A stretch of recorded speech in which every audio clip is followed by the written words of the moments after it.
Good morning guys, and welcome here to Building Freedom and yet another video. My name is Hans Nielsen, and in this video today I'll try and give you a little update on this entire coronavirus issue versus the stock market. The plan was actually that this morning I should have made a video about IPOs and investing in IPOs, but I felt this was a bit more urgent, so I'll make this one now, and you'll get the IPO video later today or tomorrow. So, a couple of days ago I made a coronavirus video where I said not to panic. I said that at the level the virus was at, I didn't see any reason for any panic selling. And I was criticized a bit for that video. I've gotten some messages and emails saying that I was kind of ignorant and that I should really care more for people dying. And just to make sure, I do care for people dying, and I am concerned or worried about this virus, even if it's not really come to Denmark yet where I live, then it is on its way. We have infected people in Germany and in France, so it is around us, and when it comes to Denmark, of course I will be worried about the virus. However, what this video and this entire channel is about is how does the stock market react to news, and how do we invest from it. And what I said in my first video was that if you're a long-term investor, if you're holding stocks for 6 months, 12 months, 10 years, then you should not worry at this point about the coronavirus. And it seems like the stock market agreed with me. I'll take a look at that just in a second. But just to make sure, the coronavirus, of course, when it kills people, it is serious business. It is really severe, and of course we should worry.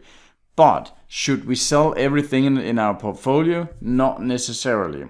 Unless you are a very short-term swing trader, then you should really cling on to the news and see what is happening. But let me give you a couple of news about the coronavirus if you haven't seen it yourself. I linked to this site the other day, and I will again below the video here. Just a second here. Here you can see how the coronavirus has spread.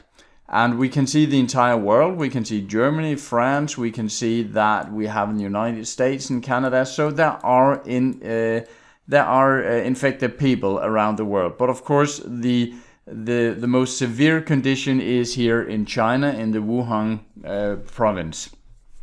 Right now there are 6,057 people officially reported, confirmed infected. And as we can see, there are 132 deaths and 110 confirmed people being healed or gotten over the virus. We can also see here in the graph that it is a steep rise in numbers. And of course, if this rise goes on, it will be a lot of people infected. Yesterday it was around 4,000, now it is 6,000. And if it keeps rising with that percentage each and every day, we will be at 100,000 within a week or so. But the question is how serious that is, and if it should affect our way of investing. Because 132 deaths are serious. But let me just compare this with some other numbers. Right here we have the numbers from the CDC in the United States, Centers for Disease Control and Prevention. They have this flu page where they have what they call the 2019-2020 US flu season preliminary burden estimates, meaning that here they are summing up how many cases of a normal flu will be in the United States and what will be the consequences. Now, they estimate that in this season between 15 and 21 million people will get a flu.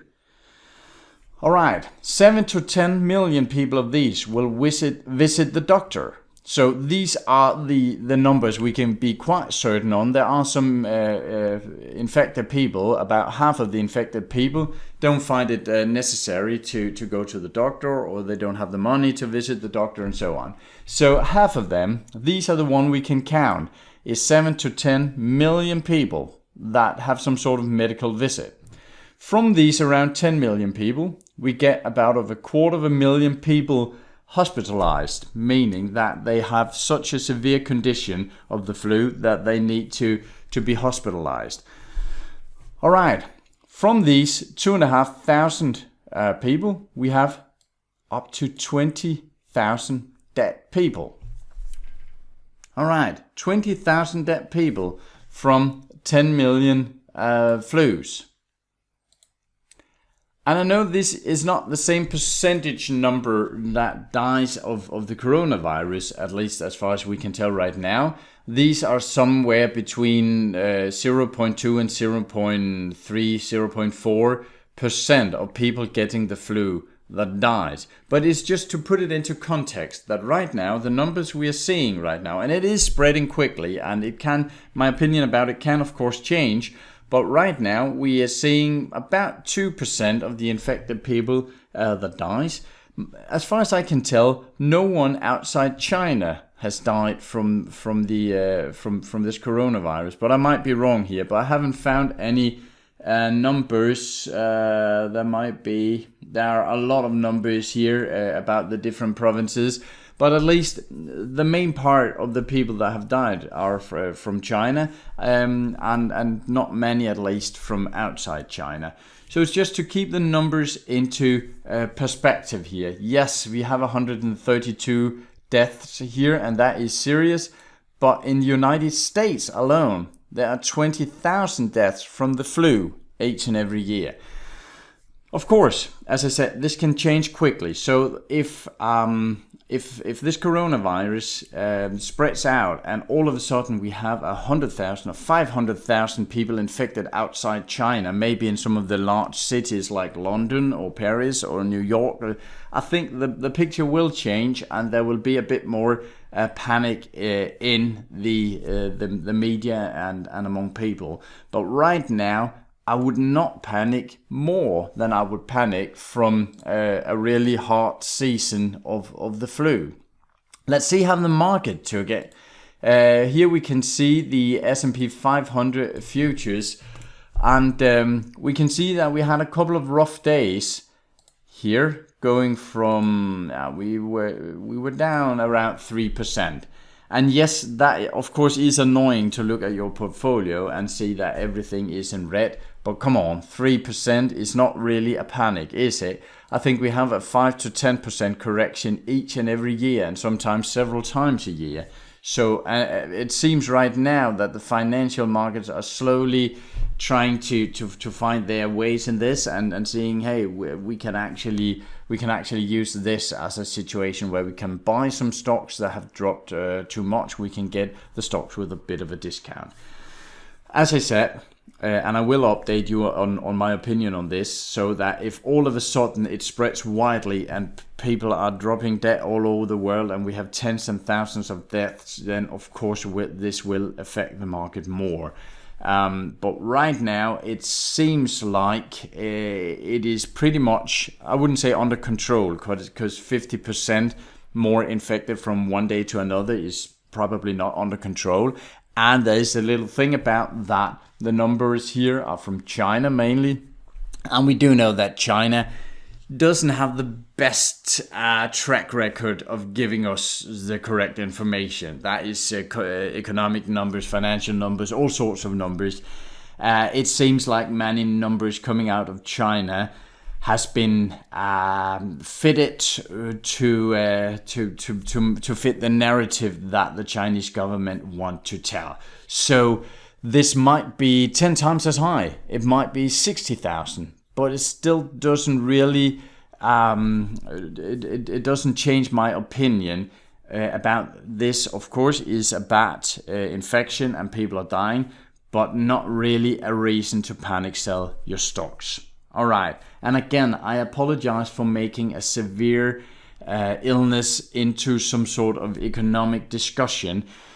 But this is, as I mentioned in my first video, a very important point if you want to understand the financial system, because the financial system can pretty much only have one focus at a time. And today we are getting interest decisions from Fed in the United States. That has pretty much not been mentioned the last week, because all people could think about was the Wuhan coronavirus. On Friday, we had Brexit, meaning that we have an EU country leaving EU, which is pretty much the biggest economical news in Europe for a very long time. Has almost not been mentioned in the media because of the coronavirus. So right now it seems like the financial systems are beginning to say, all right, we might not all die of this and the world might not come to a complete stop, so we are starting to buy a bit again. And my guess is that the next couple of days the focus will be a bit more back on interest and on the Brexit. Cynical as it might seem, yes, but that is how the financial system works. And as I must state again, when you invest, it is extremely important that you have a rules-based system. You never enter a stock, you never buy a stock without knowing exactly under what conditions and criteria you would exit the stock. You need to have a system, a strategy, a method. Otherwise, you will get hit by panic every time something like the coronavirus or the Iraq bombing, where USA bombed this Iran general. Every time such a thing happens and the media are filled with big breaking news headlines, you will panic and start selling, and that will cost you very much in the long run. All right, that's all for now. I will keep you updated on my thoughts on the coronavirus. As I said, right now, I am not extremely concerned. And here we are talking about the financial concern. I am, of course, worried, and I will keep an eye on if the coronavirus will come to Denmark. But financially wise, I am not utterly concerned right now. That's all for now. You'll get the IP video later today or tomorrow. If you haven't done already, remember to subscribe to the channel, like the video, and hit that bell notification. That's all for now from me, and I'll talk to you again soon. Bye for now.